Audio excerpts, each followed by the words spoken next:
today's video, everybody, I'll be discussing the latest stimulus news and information. White House officials are holding informal discussions with both conservative and liberal policy experts to gather more support for President Biden's legislative agenda. The IRS accidentally sent out extra stimulus checks to some Americans, and now some people have to send their money back. This is your fourth stimulus check update and daily news report. I hope all of you guys are having a great day, and welcome back to the channel. And I, along with members of this committee, believe the government should invest in our seniors. And that starts with making sure that the Social Security Administration offices are fully funded so that seniors can get their hard-earned Social Security checks. Now, according to sources familiar with the situation, senior White House officials are holding informal discussions with both conservative and liberal policy experts to garner support for proposals, including the administration's American Families Plan, specifically the long-term extension of the revamped child tax credit. However, the White House is adamant that while President Biden welcomes bipartisanship, the administration officials are not actively working with congressional offices to split off a bipartisan families bill from the forthcoming budget reconciliation package, containing the remainder of President Biden's infrastructure proposals.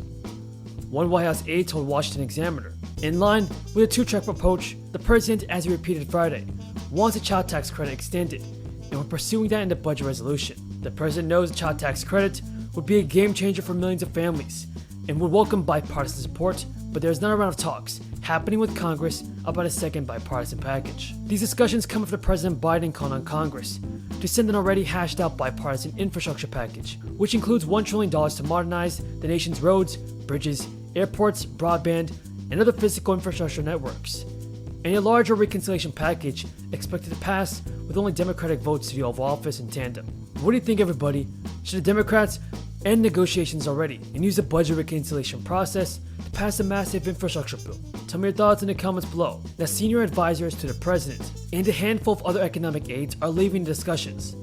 Some of the outreach is taking place via virtual briefings, while some individuals approach the White House. Sahil, the House Problem Solvers Caucus announced that they will back this bipartisan infrastructure framework today.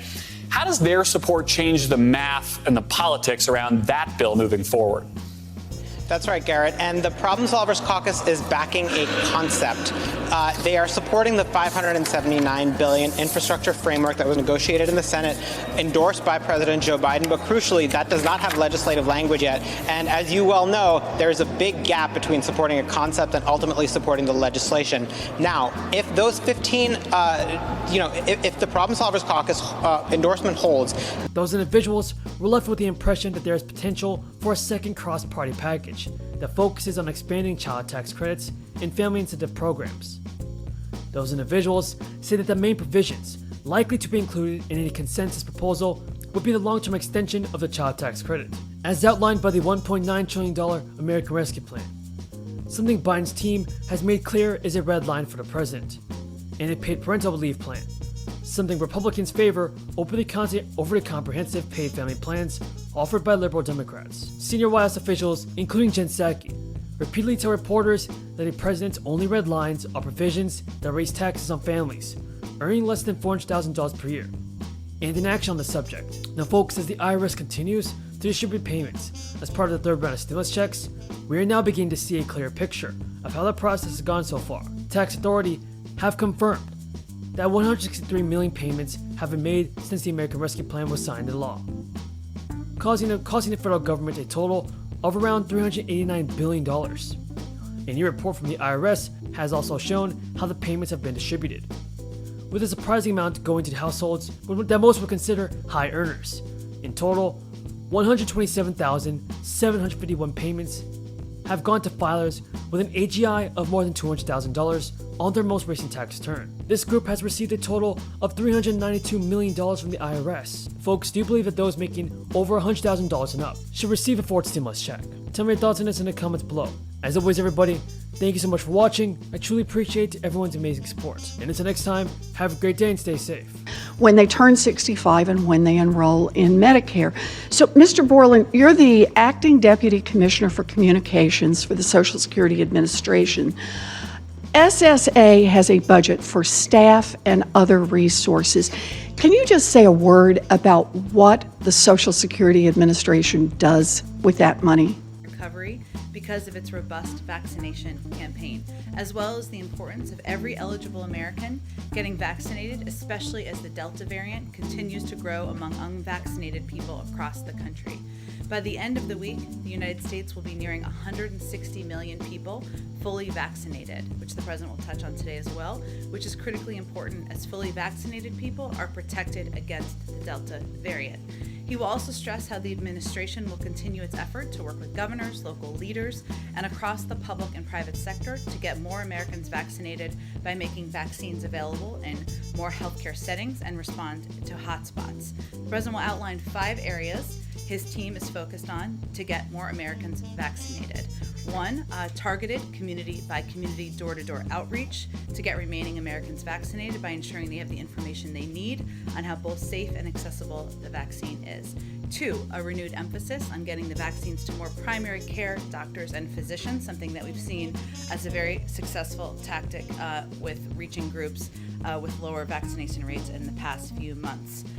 3, stepped up efforts, which is complementary to my last point, to get vaccines to pediatricians and other providers who serve younger people so that adolescents aged 12 to 18 can get vaccinated as they go for back-to-school checkups or get ready for fall sports.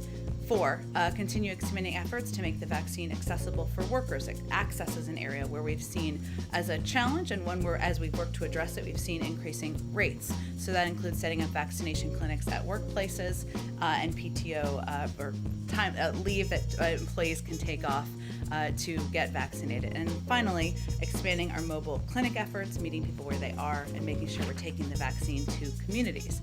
Another COVID update this week, both Guatemala and Vietnam will be receiving COVID vaccine doses from the Biden-Harris administration. Guatemala will receive 1.5 million doses of Moderna, and Vietnam will receive 2 million doses of Moderna.